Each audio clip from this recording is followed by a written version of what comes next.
नमस्कार, BDV news के इस बुलेटिन में आपके साथ मैं हूं स्वाति। शहर से जुड़ी खबरों को देखेंगे विस्तार से, लेकिन सबसे पहले एक नजर डालते हैं हेडलाइंस पर। मंडी फीस दर कम करने की मांग को लेकर अनाज व्यापारी संघ ने की अनिश्चितकालीन हड़ताल। प्रदेश की 230 मंडियां बंद, अनाज व्यापार हुआ प्रभावित। पटवारियों ने निकाली तिरंगा यात्रा, वेतन विसंगतियों को लेकर पटवारियों की काम बंद हड़ताल जारी। और विधानसभा चुनाव के पहले आदतन अपराधियों पर सख्ती, 10 आदतन अपराधियों पर एनएसए की कार्यवाही।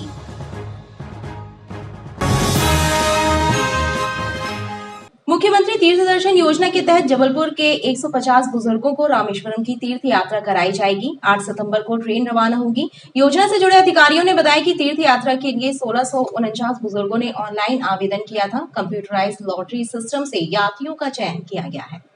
मुख्यमंत्री तीर्थ दर्शन योजना के तहत जबलपुर के 150 बुजुर्गों को रामेश्वरम की तीर्थ यात्रा कराई जाना तय है। विशेष ट्रेन 8 सितंबर को रवाना होगी। धर्मस्य विभाग के अधिकारियों के मुताबिक 1649 बुजुर्गों ने इसके लिए ऑनलाइन आवेदन किया, लिहाजा लॉटरी सिस्टम के जरिए यात्रियों का चयन किया गया। 28 लोगों ने एक से ज्यादा आवेदन किए थे, लिहाजा उनका एक आवेदन ही लॉटरी प्रक्रिया में शामिल किया गया। 8 सितंबर को ट्रेन निकलेगी, 13 सितंबर तक का यात्रा। इसमें 150 लोगों का चयन होना था और 15 रिजर्व रहेंगे। इसमें 10% रिजर्व होता है कि 150 में कोई यात्री नहीं आ पाए, कोई व्यक्ति को कोई समस्या है तो फिर रिजर्व में से ली जाती हैं सीटें। तो इसमें जो है अलग अलग तहसील में, जिला पंचायत में, जनपद पंचायत में सब जगह आवेदन आए थे। कुल 1677 आवेदन आए थे। 1677 आवेदन में से 28 आवेदन हम लोग को डुप्लीकेट मिले हैं। जो कुछ लोगों ने जो है एक नाम से 3, किसी ने 4, किसी ने 5 ऐसे आवेदन कर दिए। तो ये गलत प्रैक्टिस है, इस तरीके से नहीं करना चाहिए। और अभी इस बार तो हम लोगों ने उनको लॉटरी सिस्टम में रखा है।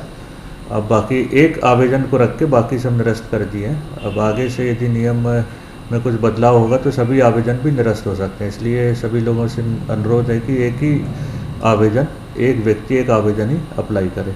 अधिकारियों के मुताबिक 15 बुजुर्गों को रिजर्व रखा गया। पूरी सूची धर्मस्य शाखा में उपलब्ध है, हितग्राही अवलोकन कर सकते हैं।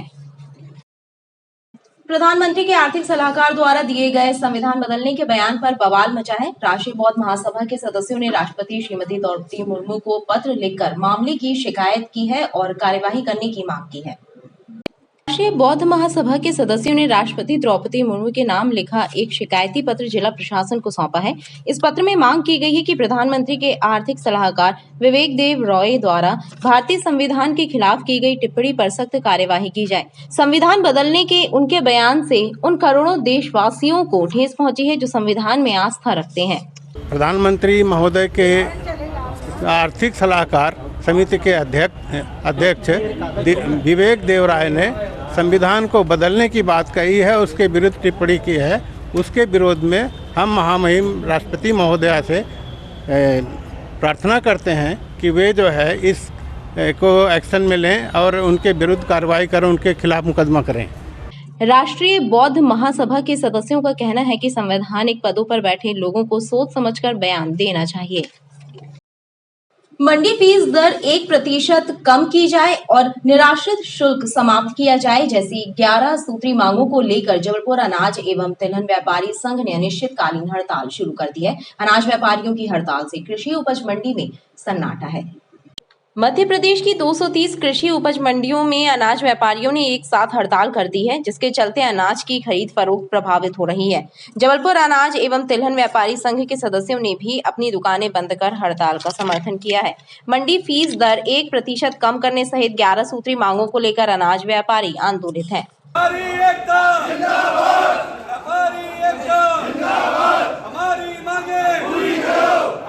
सकल अनाज तिलहन व्यापारी महासंघ इंदौर के आह्वान पर प्रदेश की 230 मंडियां हड़ताल पे हैं। बहुत सारी मांगें हैं जो सरकार से सालों से हम लोग कर रहे हैं। सरकार हमारी मांगों पर ध्यान नहीं दे रहा है। उसमें मेन जो है मंडी टैक्स का कारण है। अभी 1.5% मंडी टैक्स लग रही है, उसको हम लोग 1% करने के लिए सरकार से निवेदन कर रहे हैं। 0.25% निराश्रित लग रही है, इसका कोई मतलब नहीं है। 40 साल से हम लोग दे रहे हैं। सरकार से बार-बार निवेदन किया है, सरकार कोई सुनवाई नहीं कर रही है। और भी प्रकरण है बहुत सारे, मंडी लीज का प्रकरण है, लाइसेंस रिन्यूअल का प्रकरण है, FD का प्रकरण है। ऐसे 11 मांगे हैं जो लगभग हम सरकार से बार बार डिमांड कर रहे हैं। अनाज व्यापारियों का कहना है कि राहत मिलने तक उनका यह संघर्ष जारी रहेगा। वेतन विसंगतियों को दूर करने की मांग लेकर अनिश्चितकालीन हड़ताल कर रहे पटवारी लगातार विरोध प्रदर्शन कर रहे हैं। इसी कड़ी में पटवारी संघ ने आधारताल से दमोह नाका तक तिरंगा यात्रा निकालकर विधायक कार्यालय का घेराव किया।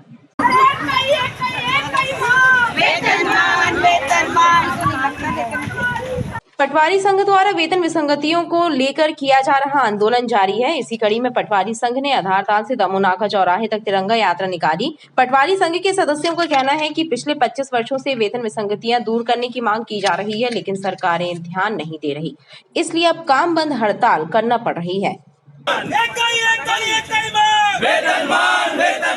आज हम लोग मध्य प्रदेश प्रांतीय आह्वान पर जबलपुर जिले के समस्त पटवारी अपने अनिश्चितकालीन कलमबंद हड़ताल पे डटे हुए हैं। हमारी जो वेतन विसंगति एवं अन्य मांगों के संबंध में हम लगातार शासन से चर्चारत हैं। शासन द्वारा यह हमें आश्वासन दिया जा रहा है कि हम शीघ्र ही आपकी मांगों पर विचार करेंगे। आज उसी तारतम्य में भारतवर्ष में अमृत महोत्सव का जो केंद्र शासन ने जो आयोजन किया, उसी तारतम्य में हम जिले के समस्त पटवारी तिरंगा यात्रा निकाल रहे हैं, जिसमें हम आधारताल तहसील से अपना दमोह नाका विधायक कार्यालय तक पहुंच रहे हैं और माननीय विधायक जी को ये तिरंगा सौंप के उनसे निवेदन करेंगे कि वो माननीय मुख्यमंत्री महोदय तक हमारी बात पहुंचाएं और हमारी समस्याओं का शीघ्र निराकरण करें। चूँकि हमारी मुख्यतः मांग जो चली आ रही 25 वर्षों से 2800 गेड़ पे HRA में बढ़ोतरी और टीए जो 300 रुपये महीना हम लोग को प्राप्त होता है, जो कि आज की महंगाई में हम देख रहे हैं कि 110 रुपये लीटर पेट्रोल है। ऐसी महंगाई में 300 रुपये कुछ नहीं है। इसी तरह हम देख रहे हैं 2008 के पूर्व हमारे राजस्व निरीक्षक, नायब तहसीलदार, तहसीलदारों का गेट पे बढ़ा दिया गया, लेकिन पटवारी ही एक ऐसा हमारा कर्मचारी है राजस्व विभाग का जिसको अभी तक शासन द्वारा अनदेखा किया जा रहा है। मध्य प्रदेश पटवारी संघ का कहना है कि न्याय मिलने तक संघर्ष जारी रहेगा। मध्य प्रदेश में पंजीकृत आयुर्वेदिक और यूनानी चिकित्सकों को एलोपैथी पद्धति से उपचार और मॉडर्न दवाएं लिखने की अनुमति प्रदान किए जाने की मांग फिर जोर पकड़ रही है। इस मांग को लेकर नेशनल इंटीग्रेटेड मेडिकल एसोसिएशन के तत्वावधान में डॉक्टरों के एक प्रतिनिधिमंडल ने प्रदेश के मुख्यमंत्री के नाम अपर कलेक्टर को मांग पत्र सौंपा। मध्य प्रदेश आयुर्वेद एवं यूनानी चिकित्सा बोर्ड से पंजीकृत चिकित्सकों को अन्य राज्यों की तरह प्रदेश में भी एलोपैथी पद्धति से उपचार और मॉडर्न दवाएं लिखने की अनुमति प्रदान किए जाने की मांग जोर पकड़ रही है। सोमवार को नेशनल इंटीग्रेट मेडिकल एसोसिएशन के बैनर तले आयुष चिकित्सकों ने मुख्यमंत्री के नाम जिला प्रशासन को ज्ञापन सौंपा और सरकार से आयुष चिकित्सकों को एलोपैथी पद्धति से उपचार और मॉडर्न दवाएं लिखने की अनुमति देने की मांग की।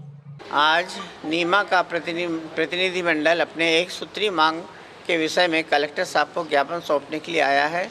हम लोग नीमा के डॉक्टर्स हैं, नेशनल इंटीग्रेटेड मेडिकल एसोसिएशन। हम लोगों को 4.5 वर्ष का कोर्स पढ़ाया जाता है और 1 साल ट्रेनिंग दी जाती है। उसमें 6 महीने एलोपैथिक और 6 महीने आयुर्वेद रहता है।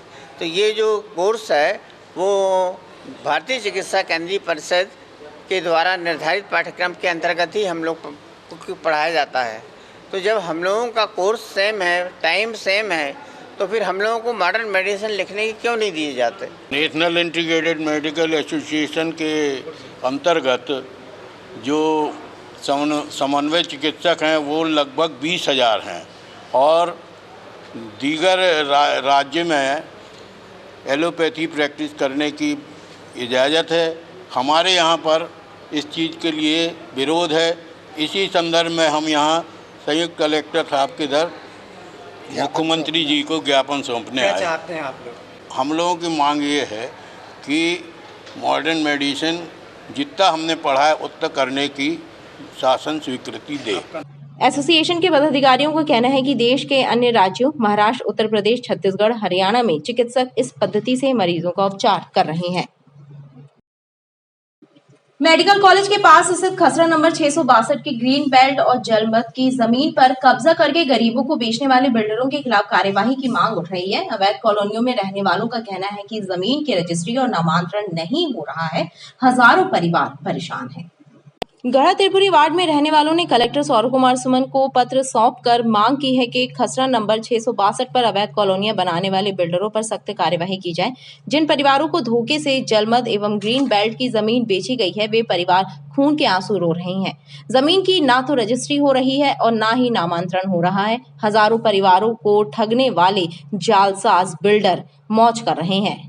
मेरी ये भी मांग है कि जो ग्रीन बेल्ट है या तालाब है वहाँ भी मानवीय दृष्टिकोण अपनाते हुए ज़्यादा से ज़्यादा जितनी राहत मिल जाए वो है। और जिन लोग ने इनको फंसाया है, ऐसे बिल्डर्स, ऐसे कॉलोनाइजर जिन्होंने लोक लुभावन चीज़ें दिखाकर सस्ता में बेचकर ऐसी जनता को ऐसे मकर जाल में फंसा दिया, उनके खिलाफ सख्त से सख्त कार्रवाई होनी चाहिए, मेरी ये भी मांग है। पीड़ित परिवारों का कहना है कि बिना अधिकारियों की मिली भगत के इतना बड़ा स्कैम संभव नहीं है, लिहाजा दोषी अधिकारियों पर भी कार्यवाही की जाए। केंद्रीय जेल जबलपुर के पास जेल प्रबंधन द्वारा बनाया गया तालाब वर्तमान में बदहाली का शिकार है। उपेक्षा और रखरखाव के अभाव में तालाब के अस्तित्व पर खतरा मंडरा रहा है। कभी इस तालाब के आसपास हरियाली भरा वातावरण था, लेकिन अनदेखी के चलते तालाब दुर्दशा का शिकार हो गया। केंद्रीय जेल जबलपुर के पास बरसों पहले जेल प्रशासन ने कैदी और बंदी भाइयों के सहयोग से तालाब का निर्माण कराया था।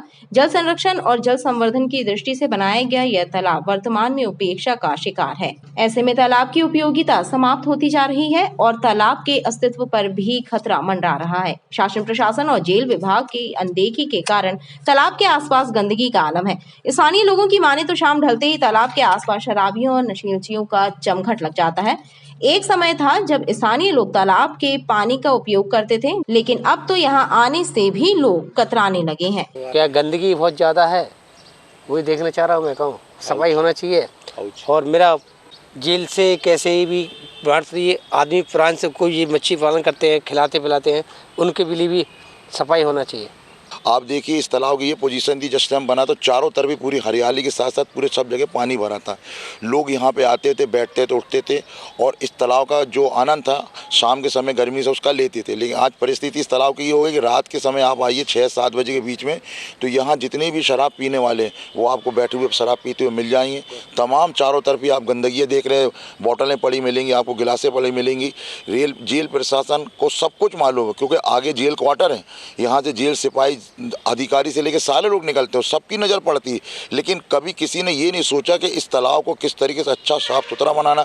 लोगों का कहना है कि शासन प्रशासन की अनदेखी से तालाब उपेक्षित है। अगर जेल प्रबंधन और शासन प्रशासन चाहे तो इस तालाब का सौंदर्यीकरण कराया जा सकता है और इसे पर्यटन क्षेत्र के रूप में विकसित किया जा सकता है। जिले में पदस्थ आशा उषा कार्यकर्ताओं में वेतन का भुगतान न होने से रोष व्याप्त है। सोमवार को आशा उषा कार्यकर्ताओं ने कलेक्टर कार्यालय पहुंचकर ज्ञापन सौंपा और नाराजगी व्यक्त करते हुए अविलंब वेतन का भुगतान करने की गुहार लगाई।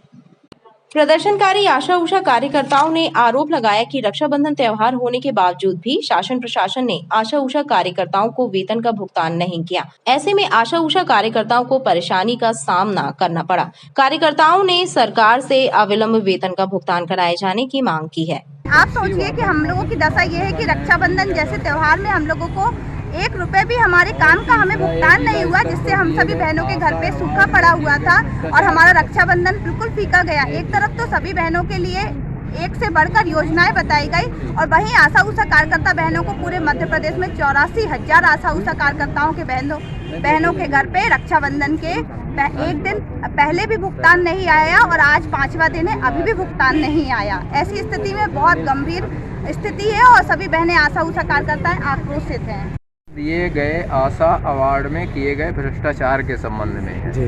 तो इनकी जांच की इनने वो किया है और ऊपर भोपाल के लिए नहीं, और इन लोगों को वेतन नहीं मिला है सर। इनका कहना है कि अभी त्यौहार निकल गया रक्षाबंधन का, उसके बाद तो अपने यहाँ कलेक्टर महोदय के माध्यम से इनने लिखा है अपने प्रमुख अधिकारियों को, तो वहाँ भेज दिया जाएगा। निराकरण उनको करना है। सर इतना बड़ा त्यौहार हो गया, इसके बाद भी इन लोगों को वेतन नहीं मिला है, ये कितनी बड़ी मतलब है प्रशासन की लापरवाही मानते हैं आप? तो उचित कार्रवाई की जाएगी। नेताजी सुभाष चंद्र बोस मेडिकल अस्पताल के नर्सिंग कॉलेज हॉस्टल के किचन में 7 फुट लंबा सांप निकलने से हड़कंप मच गया। किचन में खाना बनाने पहुंचे रसोइये ने सांप निकलने की जानकारी सुरक्षाकर्मी को दी, जिसके बाद सर्प विशेषज्ञ की मदद से सांप को पकड़कर जंगल में छोड़ा गया।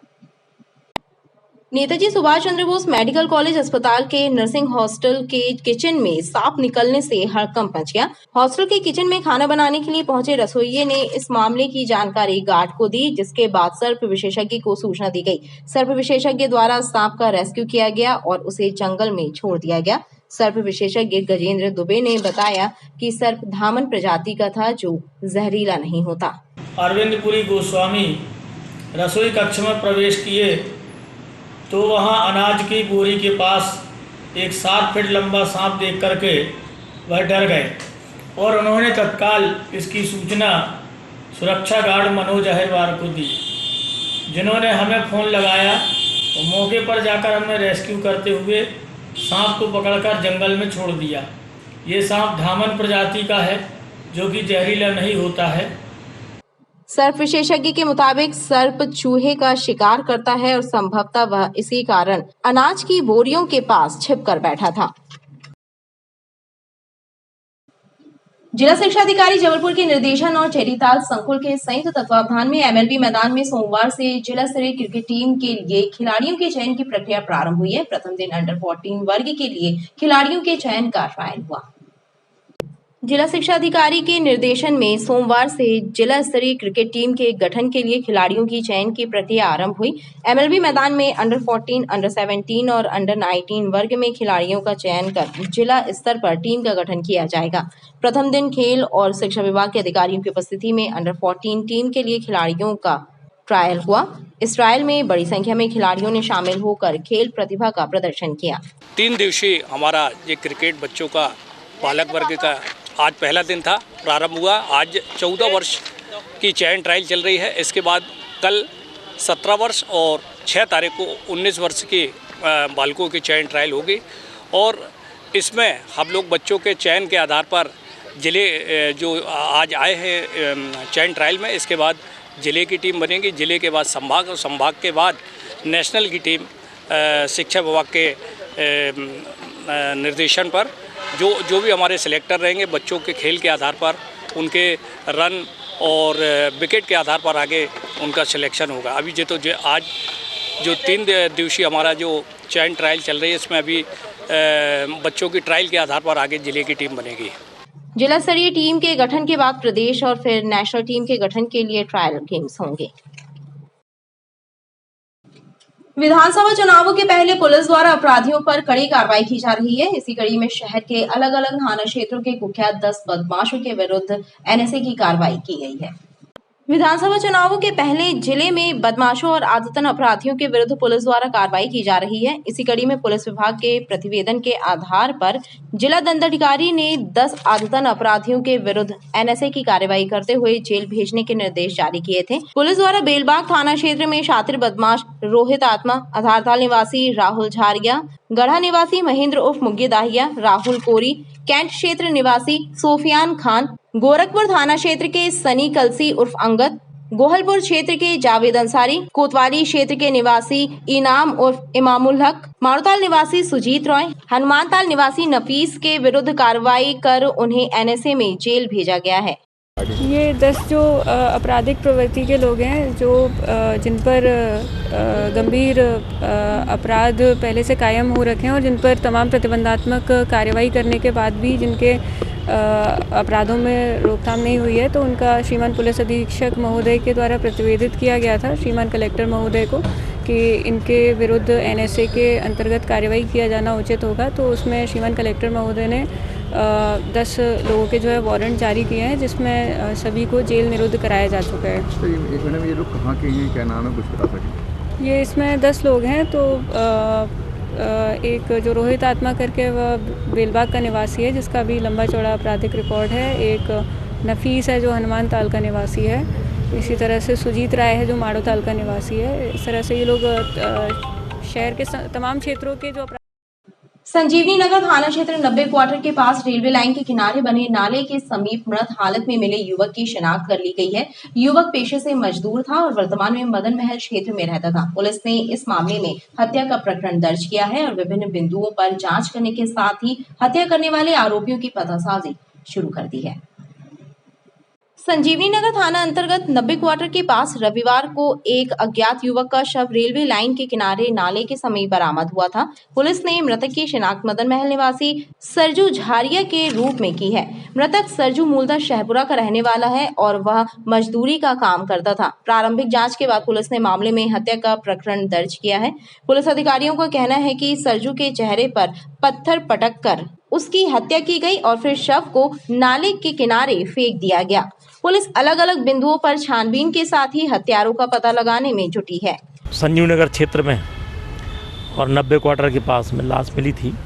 इस संबंध में फिर पंचनामा कार्रवाई की गई और शनाख्ती कार्रवाई भी करवाई गई और मोबाइल में जितने भी ये ग्रुप थे उनमें डलवाया गया। तो पता चला कि ये मदन महल क्षेत्र का लड़का था जो कि लेबरगिरी करता था और उसका नाम सरजू झारिया है।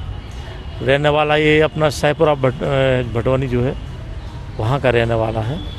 इसके परिजन अभी चले गए हैं। इसमें पतासाजी लगातार जारी है और मामला हत्या का कायम किया गया है। इसमें 302-201 तो इसके साथ हत्या की घटना घटित किया है पत्थर से पटक के और उसमें की जा रही विवेचना। जैसे भी आरोपी शीघ्र दस्तयाब हो जाएंगे। बताया जाता है कि सरजू शनिवार को घर से निकला था, घर वापस नहीं लौटा। पुलिस को घटना स्थल के पास शराब की खाली बोतलें मिली थी। ऐसे में अंदाजा लगाया जा रहा है कि शराब पीने के बाद यह वारदात घटित हुई हो।